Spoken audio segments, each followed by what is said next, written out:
ইতালিতে এবার নাগরিকত্ব আইন পরিবর্তন করতে যাচ্ছে দেশটির সরকার। ইতালির নাগরিকত্ব নীতিতে পরিবর্তন, নতুন আইনের সমালোচনা। ইতালি সরকার নাগরিকত্ব প্রাপ্তির আইন কঠোর করছে, যা নিয়ে সমালোচনা ও উদ্বেগ দেখা দিয়েছে। নতুন আইনের আওতায় নাগরিকত্ব শুধু তাদেরই প্রদান করা হবে যাদের বাবা মা বা দাদা দাদি ইতালিতে জন্মগ্রহণ করেছেন। এতে করে ইউরোপীয় এই গোষ্ঠীর সঙ্গে সম্পর্কহীন ব্যক্তিদের নাগরিকত্ব প্রাপ্তি কঠিন হবে। সরকারের দাবি, নাগরিকত্ব প্রাপ্তির প্রক্রিয়া দীর্ঘদিন ধরে অপব্যবহার হচ্ছে। বিশেষ করে ভ্রমণ সুবিধার জন্য ইতালি পাসপোর্ট গ্রহণের ঘটনা বেড়েছে। হেনলি পাসপোর্ট ইন্ডেক্স অনুযায়ী ইতালি পাসপোর্ট বিশ্বের তৃতীয় সর্বোচ্চ ভিসামুক্ত ভ্রমণ সুবিধা প্রদানকারী। এ অবস্থায় পররাষ্ট্রমন্ত্রী অ্যান্থনিও তাজানি মন্তব্য করেছেন, নাগরিকত্ব প্রাপ্তি আর কোনো খেলার মতো হওয়া উচিত নয়। নতুন আইনের ফলে যারা ইতালির নাগরিকত্বের জন্য আবেদন করেছেন তাদের মধ্যে প্রায় 60,000 আবেদনকারী প্রভাবিত হবেন। এদের মধ্যে যারা ইতালিতে বাবা মা বা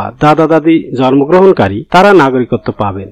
অন্যদিকে দ্বৈত নাগরিকত্বধারী ট্যাক্স, ভোট প্রদান বা পাসপোর্ট নবায়ন না করলে নাগরিকত্ব হারানোর ঝুঁকিতে আছেন। নাগরিকত্বের আবেদন প্রক্রিয়া এখন থেকে কেন্দ্রীয়ভাবে অনলাইনে পরিচালিত হবে, যেখানে ব্যক্তিগত সাক্ষাৎকার বাধ্যতামূলক। ফলে যারা ইতালির নাগরিকত্ব পেতে আবেদন করবেন তাদের অবশ্যই ইতালিতে আসতে হবে। পুরনো নিয়ম অনুযায়ী প্রায় 6 কোটি থেকে 8 কোটি মানুষ ইতালির নাগরিকত্বের জন্য আবেদন করেছিল, অথচ ইতালির জনসংখ্যা 5,90,00,000। পররাষ্ট্রমন্ত্রী এই বংশগত নাগরিকত্ব প্রক্রিয়ার সমালোচনা করে বলেন, এটি এমন ব্যক্তিদের নাগরিকত্ব প্রদান করত যাদের সঙ্গে ইতালির বাস্তবিক কোনো সম্পর্ক নেই। তাই নতুন আইন প্রণয়ন জরুরি হয়ে পড়েছিল।